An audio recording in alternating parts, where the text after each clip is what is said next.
साहब मैंने कुछ नहीं रखा। मैंने हथियार देखा दुनिया का, आरटी गन भी देखी, टैंक गन भी देखी, AK-47 देखी, AK-56 देखी, SLR देखी, लेकिन साहब कट्टा तो मैंने आज तक देखा ही नहीं है। कागज आपके पास है, सब कुछ आपके पास है, मगर उसके बावजूद भी आप कब्जा नहीं ले पा रहे हो। साहब डर लगता है, वो तो सीधा कट्टा ले गया था, गोली मार देगा हमें। साहब कब्जा हमें इसलिए नहीं दिया कि उनकी नीयत इतनी ख़राब हो चुकी कि इनकी ज़मीन को भी हड़पा जाए और इनके पैसे को भी हड़पा जाए। दोस्तों, आपने पान सिंह तोमर मूवी तो देखी होगी। उस मूवी में दिखाया जाता है कि एक रिटायर्ड फौजी अपने गांव पहुंचता है और खेती बाड़ी में जाके लग जाता है, मगर गांव के कुछ लोग उसकी ज़मीन पर कब्जा कर लेते हैं और कब्जा जब वो छुड़ाने के लिए पहुंचता है तो उसके साथ, उसके परिवार के साथ में मारपीट की जाती है। पुलिस के पास पहुंचता है, पुलिस उसकी सुनती नहीं है और आखिर में वह बागी बन जाता है। आज एक रिटायर्ड फौजी फिर से हमारे पास पहुंचे हैं। उनकी ज़मीन पर गांव के ही कुछ लोगों ने कब्जा कर लिया है, उन्हें झूठे मुकदमों में फंसाने के काम कर रहे हैं। चलिए उनसे बातचीत करते हैं, क्या कुछ पूरा मामला। क्या नाम है सर आपका, कहाँ के रहने वाले? मेरा नाम सुरेश पाल है, गांव इस्माइली का रहने वाला हूं, जिला बुलंदशहर का। और साहब मैंने 2022-21 अक्टूबर को अपने माताजी अंगूरी देवी के नाम पर 5.5 बीघे ज़मीन गांव इस्माइली का ही भजनलाल उससे ख़रीदी थी और 19,74,000 रुपये मैंने चेक के जरिए भजनलाल के खाते में ट्रांसफ़र किया और 1,000 रुपये नकद दिए थे। तो जब ये सौदा हो गया साहब, बैनामा भी हो गया और कोई बकाया उसका कोई पैसा नहीं बचा। मैंने कि मुझे कब्ज़ा दे दो, तो वो बोला कि हम कब्ज़ा आपको नहीं देंगे। और अगर आप कब्जा क्यों नहीं दिया आपको? साहब कब्ज़ा हमें इसलिए नहीं दिया कि उनकी नीयत इतनी ख़राब हो चुकी कि इनकी ज़मीन को भी हड़पा जाए और इनके पैसे को भी हड़पा जाए। अच्छा, वो आप पुलिस के पास में भी गए होंगे? जी, पुलिस के पास में भी गया था साहब। किससे मिले आप? जी, मैं SSP साहब के ऑफिस में गया था, वहाँ एप्लीकेशन दे के आया था साहब। अच्छा, जी, क्या हुआ उसमें? अभी तक मेरे पास में कोई सूचना नहीं आई है साहब। जांच के आदेश दिए? ऐसा साहब मेरी जानकारी में नहीं है। आपकी जानकारी में नहीं है? जी जमीन के कागज आपके पास हैं? जी दिखाइए थोड़ा बैनामा के कागज। जी, बैनामा के कागज साहब ये है। ये किसके नाम बैनामा करवाया? भजनलाल है विक्रेता। हाँ। ये मेरी माता अंगूरी देवी हैं, हाँ। क्रेता साहब। हाँ। जिस जमीन का आपने बैनामा कराया वो कितनी जमीन है? वो जो साहब बैनामा मैंने 5.5 बीघे का कराया अपनी माता जी के। कितने रुपए के हिसाब से लिया था जमीन को, बीघे के? साहब टोटल 19,75,000 रुपये मैंने उसको दिया था। 19,75,000? हाँ, इतने में ही सौदा तय हुआ था 5.5 बीघे का साहब। तो 4 लोगों के बीच में पैसा लिया भी होगा या यहाँ के बैनामे पे आपने पैसा दिया होगा, वो सारी चीज़ें तो आपके पास प्रूफ के तौर पर होंगी। बाई हैंड पैसा दिया था या अकाउंट में पैसा दिया था? सर अकाउंट में पैसा दिया था और उसका सबूत मेरे पास में साहब, मेरा bank statement state SBI bank का साहब। कितने पैसे दिए? सर इससे मैंने ट्रांसफ़र जो किया है 19,74,000 चेक के ज़रिए किया है साहब। अच्छा। ये मेरी पासबुक में एंट्री है साहब, ये चेक नंबर 44/14/91 जिसमें 15,24,000 रुपया दिया साहब मैंने। और भजनलाल सिंह के खाते में गया, कैनरा बैंक का ये है साहब खाता उसका। और दूसरा दिया है साहब चेक नंबर 44/14/92 में 4.5 लाख रुपए दिया है साहब, भजनलाल सिंह कैनरा बैंक के खाते में दिया है। अच्छा, ये सारी चीज़ें आपके पास में हैं, ये सारी चीज़ें आपने बखान की होंगी SSP साहब से भी बताई थी सारी चीज़ें? जी, मैंने सारे सबूत उनको दे चुका हूँ, बैनामा भी और बैंक स्टेटमेंट भी, रसीदें भी और पासबुक में जो मेरी एंट्री है वो भी उसके साथ मैंने नत्थी करके दिया था साहब। अच्छा, जी तो ज़मीन पर कब्जा शुरू से ही उनका है, आपको दी थी कुछ दिन के लिए? सर हमने ली थी कुछ दिन के लिए और उसने कहा कि ठीक है हम आपको पैसे दे देंगे, जोते हम जोतेंगे। मैंने कहा हम नहीं देंगे। तो उसने हमें आपसे फिर से लेने की उन्होंने बात की वापस ज़मीन को? जी जी, कितने पैसे में? जो भी गांव का रेट चल रहा है साहब, ये चल रहा है 5,000 रुपये बीघे का। 5 लाख रुपए की? 5,000 रुपया बीघे का, साल का, 1 साल का। अच्छा अच्छा, जोतने बोने के लिए जो रेट होता हाँ है जी, बोने सालाना, अच्छा वो रेट है 5,000 का? जी जी जी। अच्छा अच्छा। जी। तो हमने कहा हम नहीं देंगे, तो उसने हमारी कनपट्टी पे तमंचा रख दिया। वो तो कह रहे हैं आपने तमंचा रख दिया उनकी गनपट्टी पर और साहब आप उनके परिवार को जो मारने के लिए पहुंच गए। साहब मैंने कुछ नहीं रखा। मैंने हथियार देखा दुनिया का, आरटी गन भी देखी, टैंक गन भी देखी, AK-47 देखी, AK-56 देखी, SLR देखी, लेकिन साहब कट्टा तो मैंने आज तक देखा ही नहीं है। तो कट्टा क्या, मेरे घर में तो साहब कुत्ते मारने के लिए डंडा तक नहीं है साहब। तो वो ऐसी कैसे आरोप लगा देंगे फिर, बिना किसी प्रूफ के, बिना किसी उसके आपके ऊपर आरोप लगा दिया क्या? साहब वो गुंडे आदमी हैं और उनका सारा काम धंधा यही रहा है अब तक, किसी की गाड़ी चोरी करके बेच देना उसको, और किसी को भी अपनी साजिश में फंसा लेना साहब, उनका यही रहा है। तो किस रैंक पर थे आप जो जब क्या रहे जी हैं? मैं सूबेदार रैंक पर था साहब, और मेरा अब तक फौज के अंदर जो करैक्टर रहा है वो सब गुड वेरी गुड तो बहुत सुने हैं, लेकिन एक्सीलेंट से ऊपर कोई भी दुनिया का ऐसा वर्ड नहीं है जो एक्सीलेंट से ऊपर हो। वो एक्सीलेंट मुझे मेरी फौज ने उस एक्सीलेंट के नाम से सम्मानित किया देखो साहब, भैया ये सम्मानित किया साहब। और साहब ये देखिए, ये मेरा रिकॉर्ड, एक्सीलेंट मेरा कैरियर रहा, मेरा चरित्र रहा साहब, जो कि उस सेना ने मुझे सम्मानित किया है साहब। और इसके अलावा जो मैंने काम किया है साहब, वो भी मेरे पास सबूत हैं सेना के अंदर। ये मेरा एक्स सर्विसमैन भूतपूर्व सैनिक का पहचान पत्र है साहब।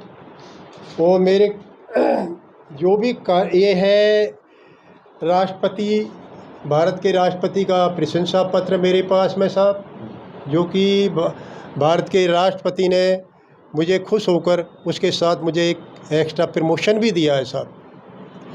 तो ये कागज़ आपके काम में आ रहे हैं अभी, ये नहीं आ रहे साहब? यहाँ पर तो कागज़ कोई मेरे कागज़ों को पूछता ही नहीं है, कोई नहीं पूछता कि मैंने क्या किया है। कभी फिल्में देखते हैं आप? साहब मैं फिल्म नहीं देखता, क्योंकि मेरे फिल्मों में ऐसा होता है, हम फिल्म देखते हैं, जी जी ऐसा फिल्मों में होता है, जब जो कोई फौजी होता है ना उसके साथ में इस तरह से हमने फिल्मों में होते हुए देखा है।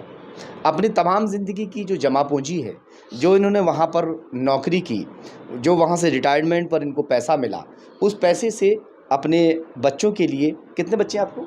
सर मेरे 3 बच्चे हैं, एक लड़की की शादी हो चुकी है, 2 बच्चे मेरे अभी पढ़ ही रहे हैं। हाँ, अपने बच्चों के लिए ज़मीन लेना वहाँ पर जो है तय किया परिवार ने, सबने मिलकर, और सारा पैसा अपने जो नौकरी का पैसा वो लगाया, कुछ और भी लिया कि साहब नहीं? जो सारा फंड का पैसा लगा वो सारा ख़त्म हो गया, सारा खत्म हो गया। उसकी ज़मीन ले ली मैंने अपने माता जी के नाम साहब। मम्मी जी के नाम से ली थी जी आप? जी जी।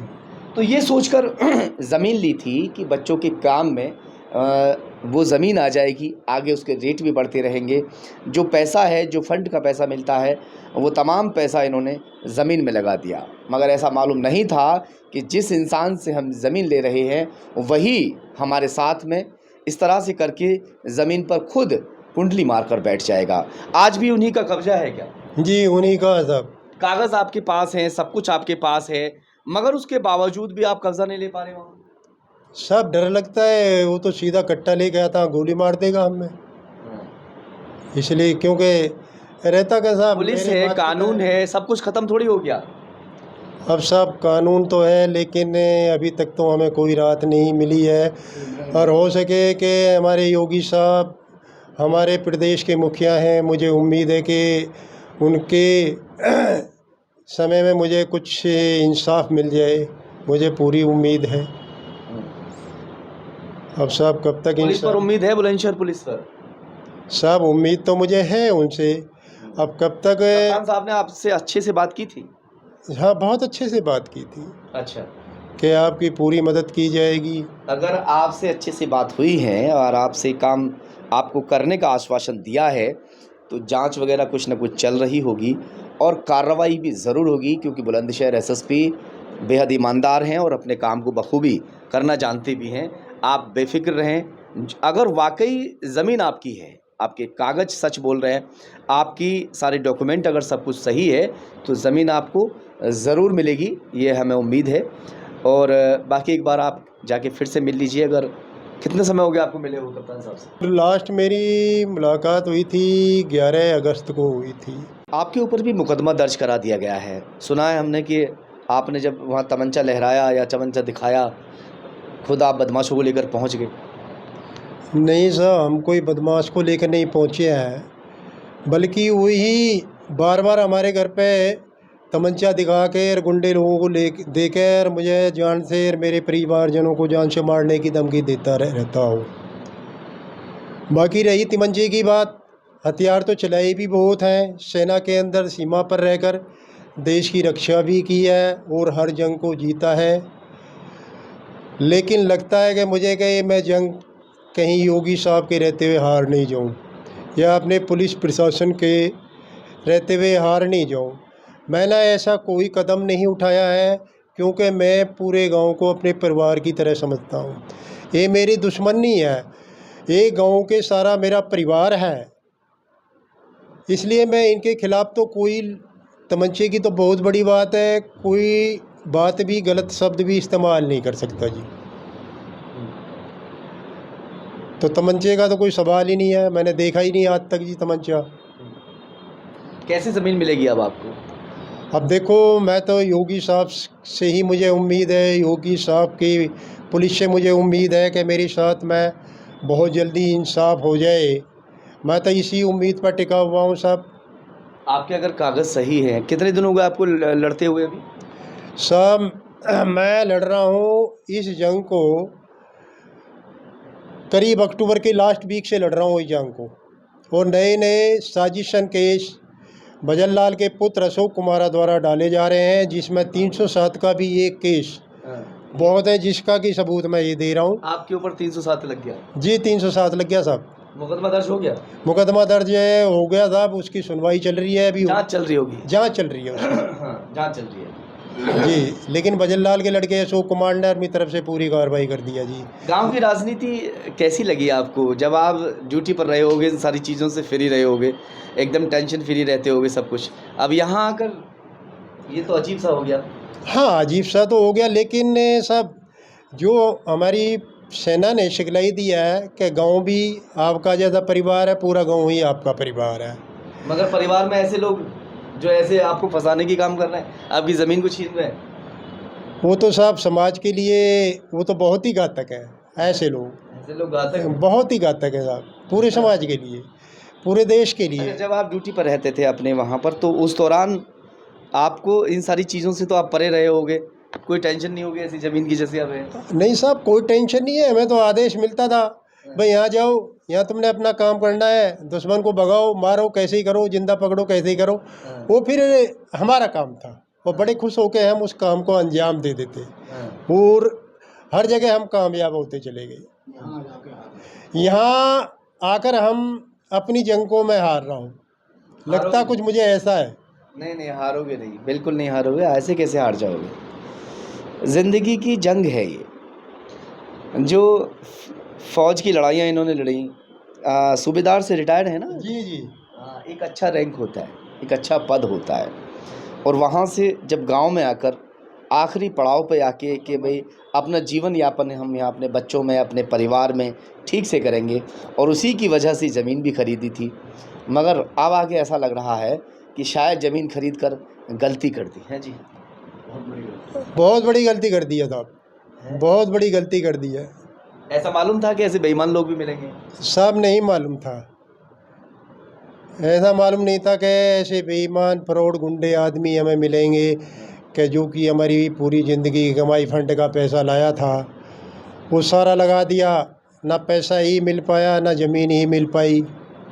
अब उम्मीद है योगी साहब के प्रशासन से भी उम्मीद है, पुलिस से भी है, योगी साहब से भी उम्मीद है कि मेरे साथ में ये इंसाफ चलिए हो जाए। बिल्कुल होगा आपके साथ इंसाफ। देखते हैं कि यहाँ का जो प्रशासन है क्या करता है आगे।